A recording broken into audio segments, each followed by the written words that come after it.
这个吗？不好意思。再来。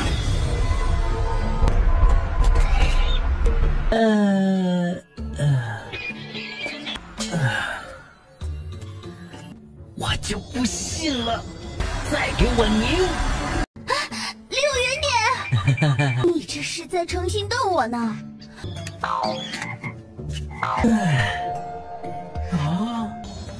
再试试。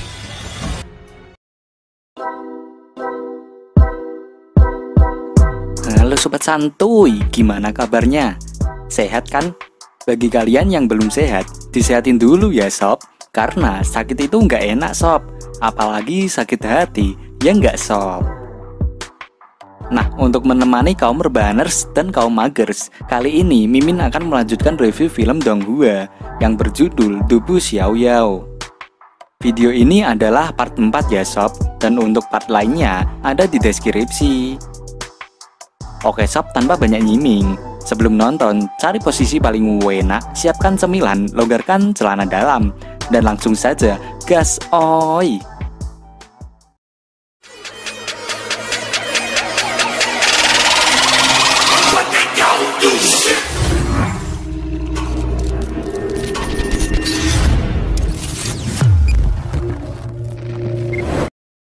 Di pagi harinya, mereka sudah sampai di kota Xingyang.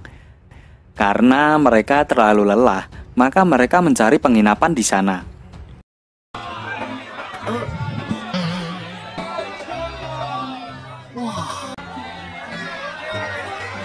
那我们赶紧去找个客栈。挑了几天，还真是又饿又累。小姐，不再看看吗？ Saat masuk ke sebuah tempat penginapan, tak disangka-sangka, Yeyu berpapasan dengan Gu Hong, dan bahkan ada Nona Yan beserta Paman San di sana. Ia dikira hantu oleh Gu Hong karena mereka semua mengira kalau Yeyu telah mati. 这里好热闹啊！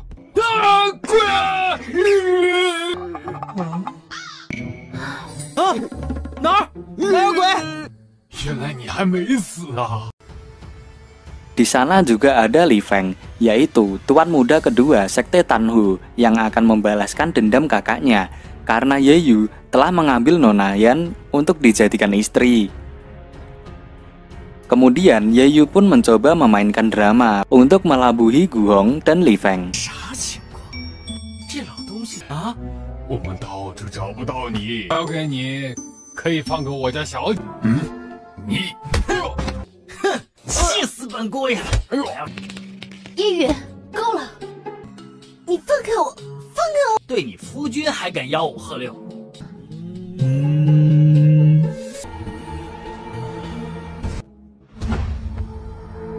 和我大哥抢女人，你死定了！ Dan nampaknya mereka tidak tertipu oleh drama Yeyu. Dan kemudian Li Feng menyuruh Gu Hong untuk menghajar Yeyu. 今天就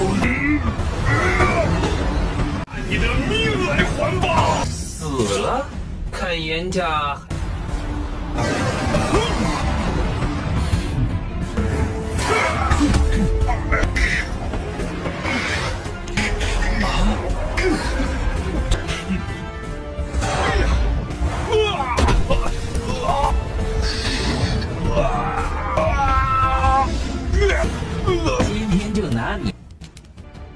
Dengan kekuatannya, Yeyu bisa menahan serangan Gu Hong nih, dan ia mampu mengalahkannya dengan tinju litaunya. Mereka semua tidak menyangka Yeyu bisa mengalahkan Gu Hong hanya dengan satu serangan saja. Ya, karena merasa terpojok, Li Feng pun kabur. Namun Yeyu mengetahuinya, lalu ia pun mengajar Li Feng dengan tinju litau juga. 裤子都破了哎！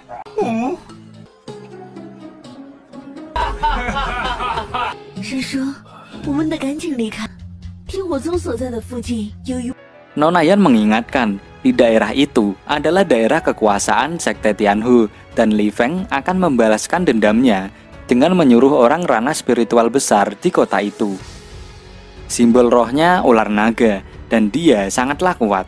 Karena itu, Suyan lalu menjelaskan, kalau dia punya roh binatang suci, Yeyu akan mampu mengalahkan orang itu. Yeyu pun segera memesan ruangan untuk melatih dirinya dan mengembangkan rohnya itu.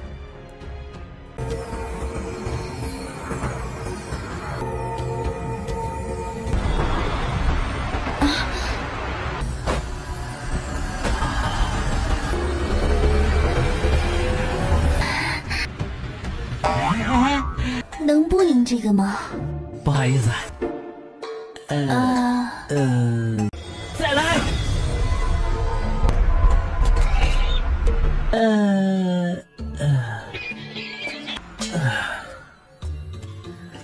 我就不信了，再给我拧！离我远点！你这是在诚心逗我呢。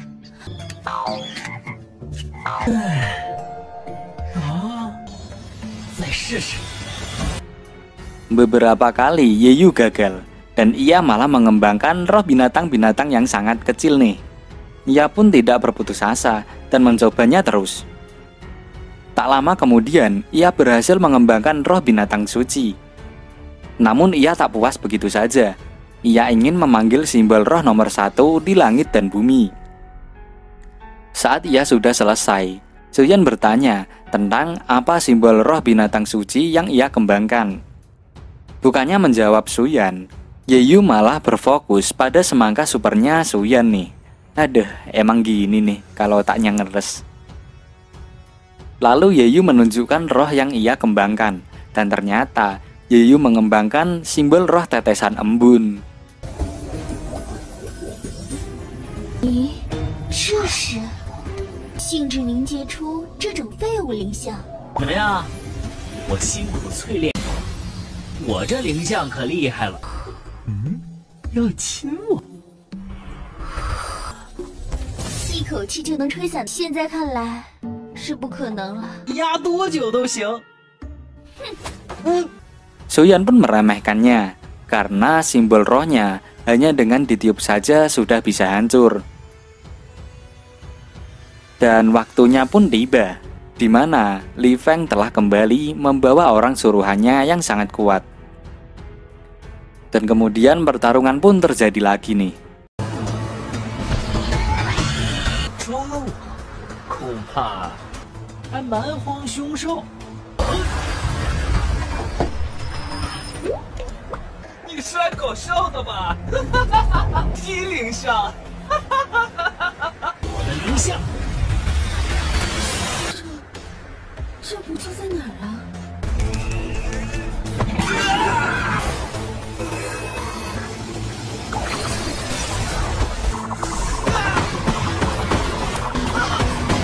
公子小心！ Awalnya simbol roh Yeyu yang hanya tetesan embun diremehkan semua orang. Namun tanpa disangka-sangka, ia berhasil mengalahkan Li Feng dengan simbol rohnya itu. Tak hanya itu, Yeyu pun berhasil mengalahkan Sumang, yaitu orang yang dibawanya untuk membunuh Yeyu. Dan ia juga akan membunuh Li Feng saat itu juga nih. 对不起。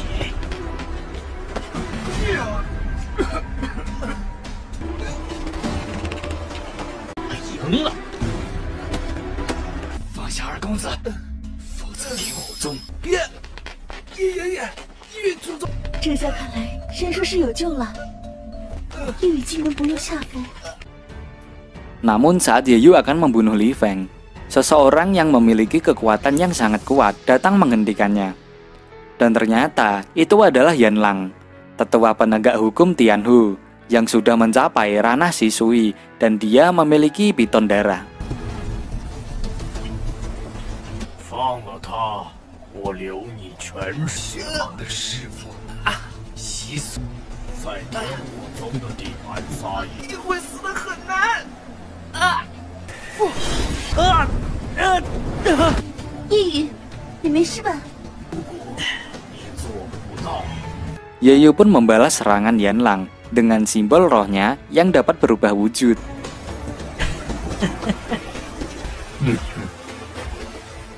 还不错，洗澡套上。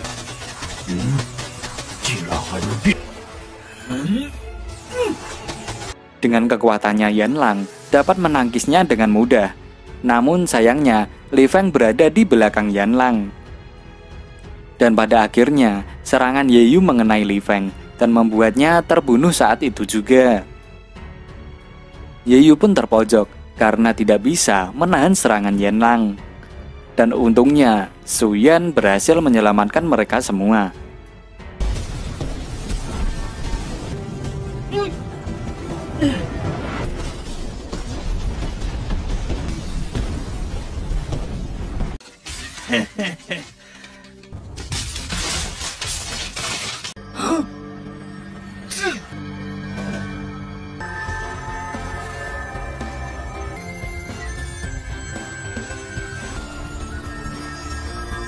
Su Yan membuka paksa segel yang ada di dalam dirinya itu untuk menyelamatkan mereka semua.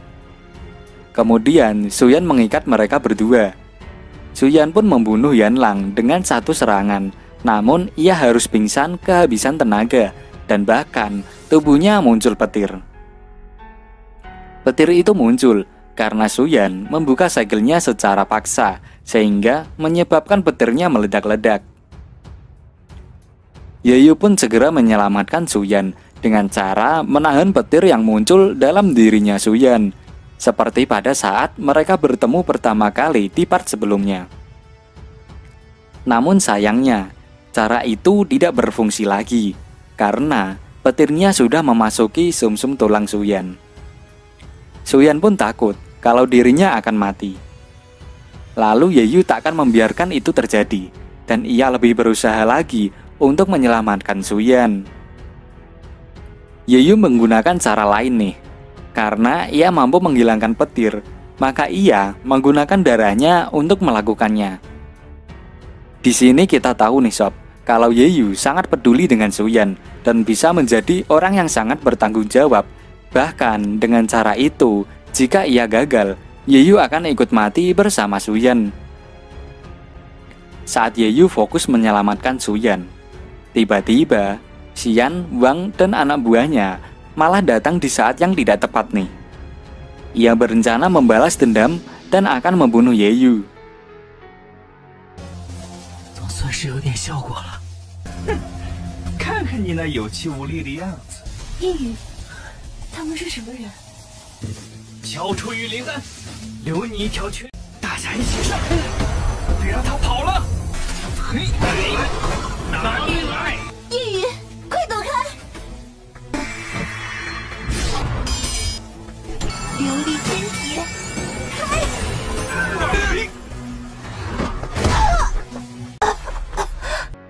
Melihat Nona Yan yang dikalahkan mereka, Ye Yu sangat marah dan ia langsung menyerang balik mereka. Karena mereka terpojok, Xian dan Wang sempat menawarkan pil lindan kepada Ye Yu agar mereka dibiarkan pergi. Namun untuk saat ini, dengan kemarahan Ye Yu yang tidak bisa diredam lagi, Ye Yu pun langsung membunuh Xian dan Wang.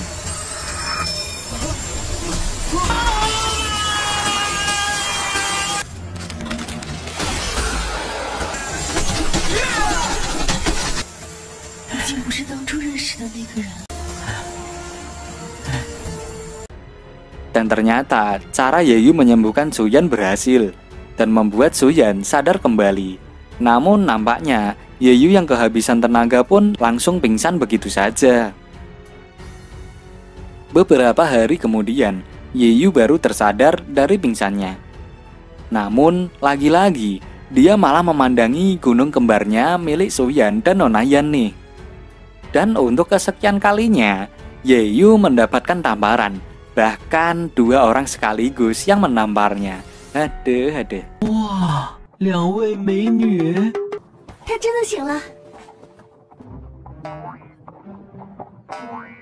这福利真好。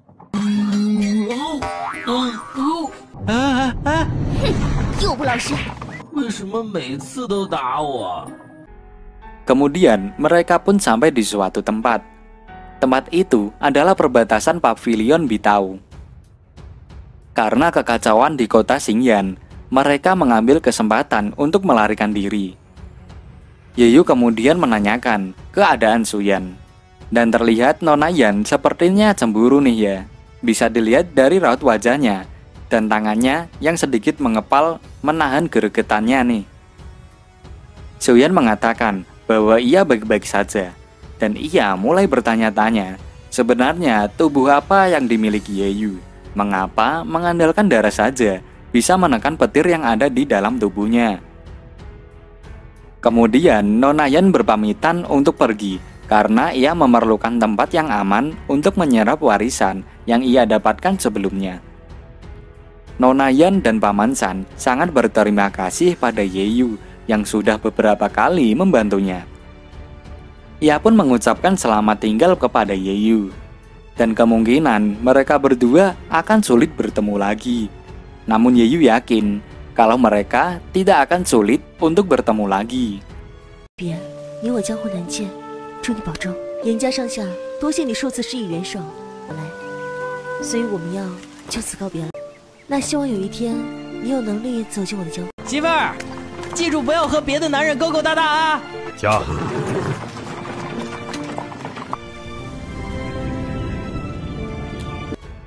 Betapa sedihnya Yeyu nih. Belum sempat habis rasa sedihnya ditinggal istrinya itu. Kini ia harus menambah rasa sedih itu karena Suyan mengatakan ia juga harus pergi. Suyan terpaksa harus kembali ke rumahnya dan meninggalkan Yeyu sendirian karena jika ia tidak kembali, penyakitnya akan kambuh lagi yang akan menyebabkan kekacauan. Yeyu yang sangat sedih ditinggal orang terdekatnya. Ia pun dihibur Suyan agar kembali bersemangat untuk berlatih dalam meningkatkan kemampuan bela dirinya. Suyan pun kemudian pergi meninggalkan Yeyu. 天火宗之所以不敢动碧涛阁，那听起来挺强的样子嘛。等你走出魔坟再见我时，你说真的？听起来好像还不错。那么，我也该启程了。碧涛阁，我来了。 Dan sekarang Yeyu pun sendirian, dan ia harus bersemangat memulainya dari awal tanpa kehadiran orang terdekatnya.